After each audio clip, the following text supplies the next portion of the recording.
کرتے ہوئے آگے چلے جاتے ہیں۔ اس شکر کے ساتھ ساتھ ایک فکر کو بھی لازم رکھیں، کیونکہ فکر ہوگی تو کچھ بہتر کرنے کا موقع ملے گا، اور جب موقع ملے گا تو ظاہر ہے وہ عملی صورت میں ہمارے پاس موجود ہوگا۔ اور یہ ساری باتیں شکر کرنا، فکر کرنا، عمل کرنا، یہ آپ کو عظیم بنا دیتی ہیں، یعنی کہ آپ کو گریٹ بنا دیتی ہے۔ تو گریٹنس کب آتی ہے؟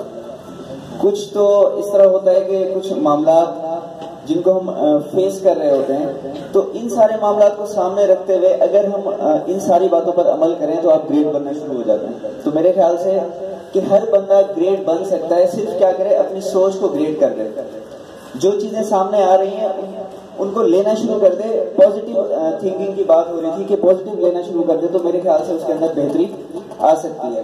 تو CTC کے حوالے سے یہ صرف ایسا نہیں تھا کہ ٹیچرز کو یہاں پر ٹرین کیا جائے، یا پھر ایسا تو نہیں تھا کہ کچھ مخصوص ایریاز سے جن کے اوپر بات کی جا سکے۔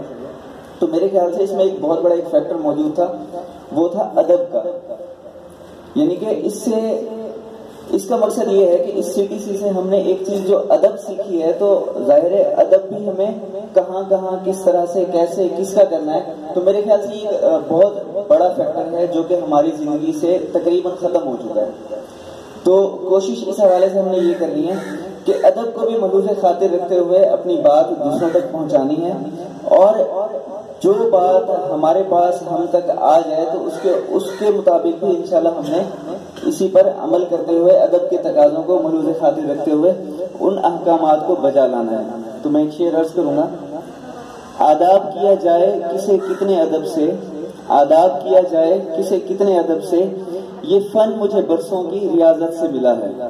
تو یہ ادب کوئی چھوٹی چیز نہیں ہے، یعنی کہ یہ بہت بڑا فن ہے۔ تو انشاءاللہ مجھے پوری امید ہے کہ جہاں آپ نے بہت ساری چیزیں سیکھی ہیں تو انشاءاللہ اس میں بھی آگے بڑھیں گے اور اس کو بھی عملی زندگی میں لے کر آئیں گے۔ جزاک اللہ۔